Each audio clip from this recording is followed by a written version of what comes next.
一提到咖喱，你肯定会想到印度。那一说到印度，那你会想到什么呀？那绝对就是一个字，脏。作为全球第4大的经济体，以及要在2047年成为发达国家的地方，它是如何与脏字搭上关系的呢？在2025年，美国的空气环境监测网站发布了一篇让人触目惊心的报告。截至到2024年，印度的污染程度排到了全球前5。如果按照城市来排名的话，其中就有7个城市挤进了前10，这在全球来说可算是前无古人后无来者了。而首都新德里的污染程度更是连续4年位列全球之首，被冠以全球污染最严重的首都。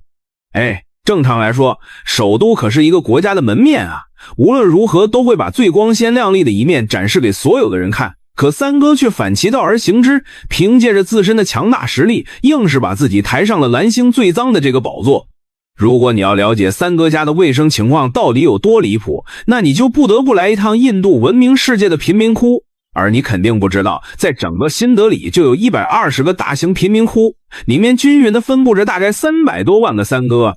这个时候肯定就有小伙伴问了，如此之多的贫民窟势必会影响城市的形象啊，难道他们就完全不管吗？这你就冤枉三哥了，他们也是花了大量的精力来限制贫民窟的增长啊，只是所用的手段却是你做梦都想不到的。那就是想成为一片货真价实的贫民窟，就必须要得到官方的认证。官方在1994年后就再也没有认证一个贫民窟了，主打一个只要我不认证就不会再继续增加了。而这些贫民窟的生活环境也是极其恶劣的，在这里自来水供应严重不足，居民需要排队取水，甚至是依赖市政水车来供水，上厕所也必须到指定的户外地点解决。不仅如此，就连每天做饭也都只能用木材来生火。你就说这样的一个情况，印度的环境卫生能好到哪里去啊？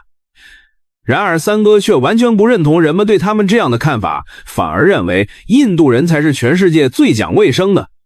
印度时报在2015年就发表了一篇让人匪夷所思的报道，里面明确表示，印度之所以会如此的脏，那完全就是因为印度人太爱干净了。对，你还确实没听错，在三哥的世界观中，那些城市非常干净的国家，民众的个人卫生肯定非常的差。这就是为什么在三哥眼中，中国人是非常不讲卫生的。如此倒反天罡的谬论，三哥是怎么有勇气把它说出来的呀？难道人与人之间的认知真的存在着巨大的鸿沟吗？你别说，还真是这样的。就拿最平常上厕所这事来说吧，只要你去印度大街上溜达一圈，你就会发现有大量的三哥站在路边的墙角处小便，那震撼场面绝对会让你瞠目结舌。那为什么三哥非要在外面上厕所而不在家里上呢？在印度人的心里有个非常奇葩的文化观念，那就是厕所是个充满污秽的地方。如果把厕所建在家里，不仅是对神明的亵渎，还是对自身的健康不负责。因此大部分的印度人都会选择在外面去解决。而那些街边的公共厕所更是无法满足人们的需求，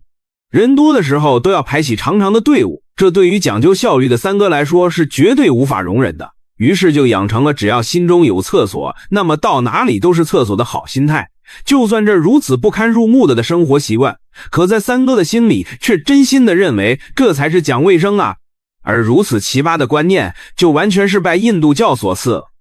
其中一本名叫《摩奴法典》的经典详细规范了教徒们各种生活细节，对印度民众的影响那简直是深入骨髓，更是成为了印度民众的行为守则。其中第5章的第136节中就详细规定了，上大号后必须要用泥土来清洁下体，左手擦10次后双手一起再擦7次，全部完成后才算是清洁到位了。从这里就可以看出，在三哥眼中水是绝对没有泥土干净的。那如果你上完厕所后发现周围没有泥土怎么办呢？对于这样的问题，法典里也有详细的应对方案，那就是直接用左手擦干净，随后就要找到一头洁白的母牛，往它的皮毛上擦满3次。因为在他们的教义中，白色母牛具有强大的力量，可以快速的净化掉你身体上的污秽之物。如果你这时跟三哥讲，这种清洁屁屁的方式非常不卫生，何况手还是要用来吃手抓饭的呀，那三哥会立马用一种轻蔑的眼神望着你说，你根本不了解什么叫做真正的卫生，只有严格分配好左右手的工作，才能叫做真正意义上的卫生。而你们只用卫生纸来清理屁屁才是真的脏。哎，不得不说，三哥这奇葩的脑回度真是让人望尘莫及。这就只能解释我们与三哥的卫生标准完全就不是一档子事。在中国，对于脏这个概念，那是物理层面上的脏，可在印度那就是精神层面的事。如果你认为这样就完了，那只能说你太小看三哥对卫生这个词语的定义了。在他们眼中，中国人喜欢吃肉也是一个不干净的原因，因为在印度教和伊斯兰教中都强调素食主义，认为荤食是会引发欲望并玷污心灵的。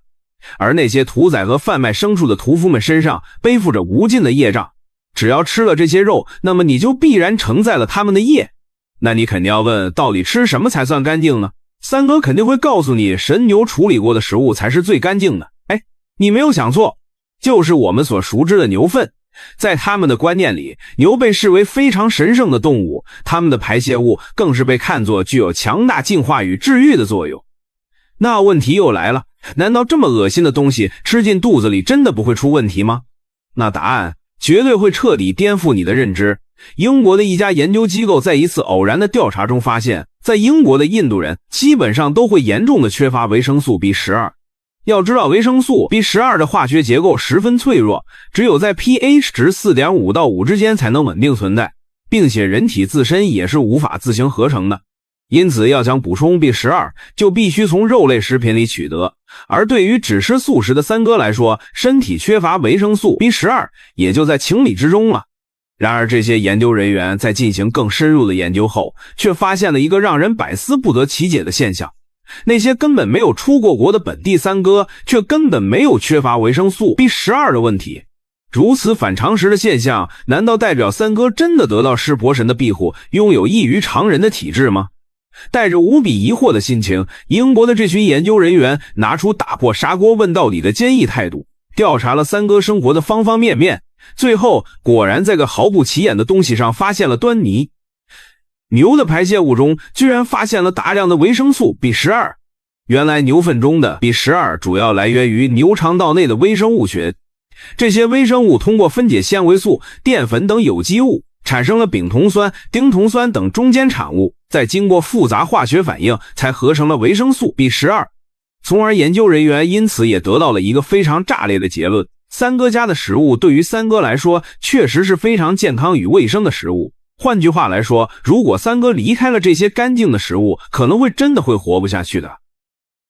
2022年9月，印度政府在首都新德里市与苹果、三星、小米等印度国内主流的几大手机厂商进行了会谈，呼吁各个手机厂商在其制造的智能手机内置印度自主研发的 NAV-IC 导航系统，从而推动印度国内对自主研发的卫星导航系统的普及，让更多的印度人用上印度人自己的导航系统。然而，这一提议却得到了在场各大主流手机厂商的一致拒绝。任由印度政府的游说，各大手机厂商都选择以成本太高、不利于产品销售为由，拒绝了印度政府的美意。售价太高只是各个手机厂商委婉的借口，实际上的原因则是印度自主研发的导航系统 NAV-IC 实在是太差了，远不及美国的 GPS 与中国的北斗卫星导航系统。将这种导航系统内置到手机中，只会降低用户对手机厂商的信任。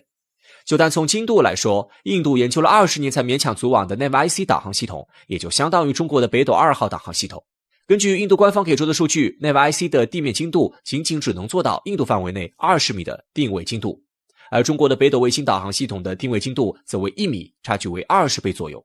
不可思议的是，印度 NAV-IC 卫星导航系统不仅精度差，建设过程还慢得出奇。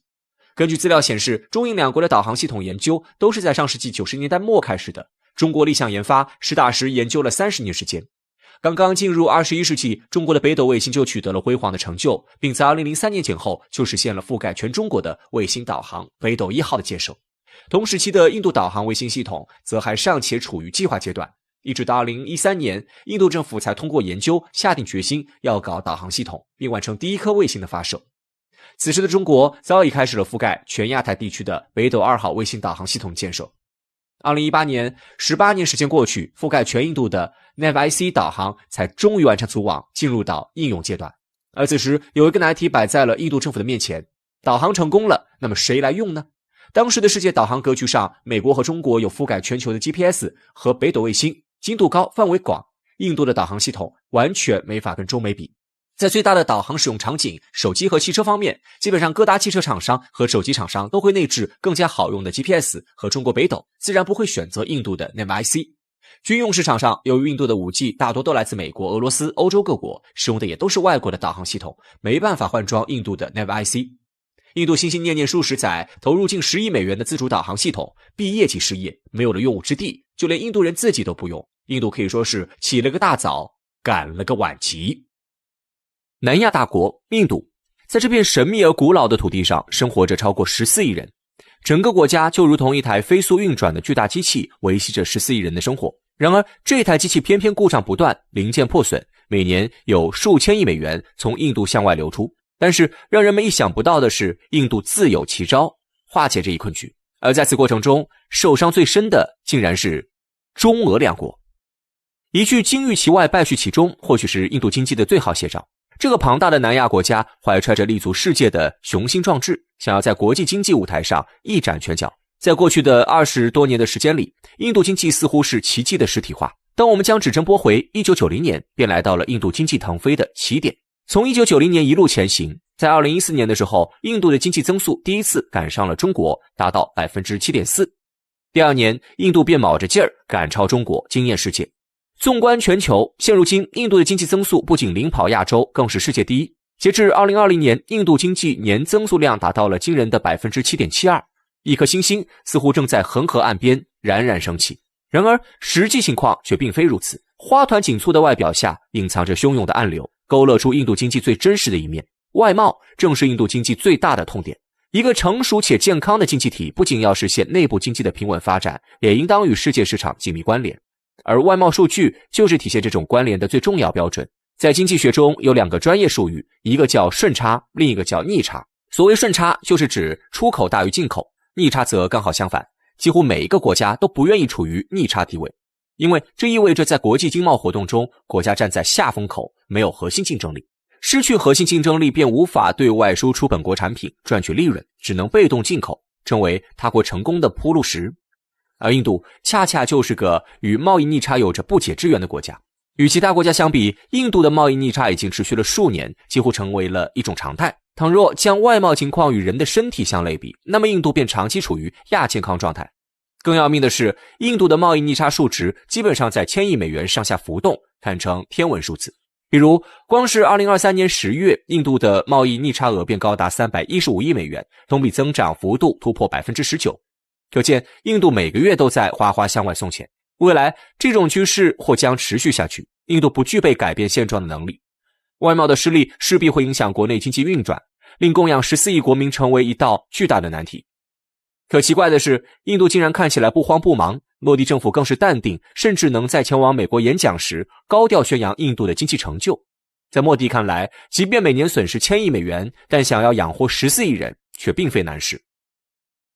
莫迪政府之所以淡定自若，是因为印度生财有道，而第一个赚钱的办法就是在外国企业身上动刀子。印度人口众多，市场广阔，且尚未完全开发，蕴含着巨大的潜力，因此外企大多摩拳擦掌，跃跃欲试，想要进驻印度。然而10几年时间过去了，印度从流淌着奶与蜜的梦想乐园，成为了阴森恐怖的外籍地狱，着实令人惊叹。收割外资是印度用来填补财政空缺的重要手段，